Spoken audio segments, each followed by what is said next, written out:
An unprecedented snowstorm hit the United States. An unprecedented, powerful snowstorm has hit the United States. Named Fern, this storm quickly covered nearly half of the country. Daily life for millions of people has been disrupted. Roads are blocked, flights canceled, and states of emergency declared. Experts call this storm one of the most dangerous in recent decades.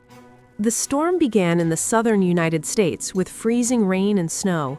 It then spread to the central and northeastern parts of the country. Colorado, Illinois, Indiana, Missouri, New Jersey, New York, and Pennsylvania were among the hardest hit states. In some areas, snow accumulation reached 12 to 14 inches, 30 to 35 centimeters. In New York City, Central Park received 14 inches, 35.5 centimeters of snow, setting a daily record not seen since 1905. Over 200 million Americans received extreme weather warnings.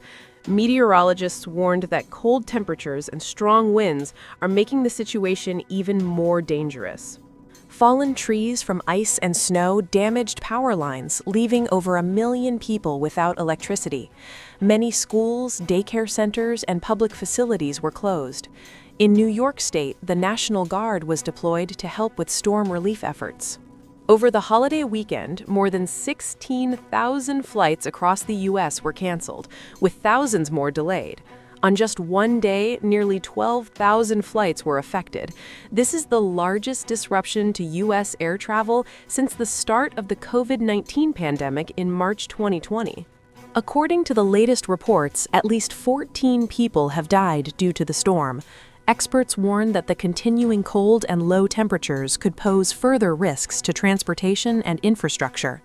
The Fern storm has been recorded as a rare natural event affecting a vast area of the United States.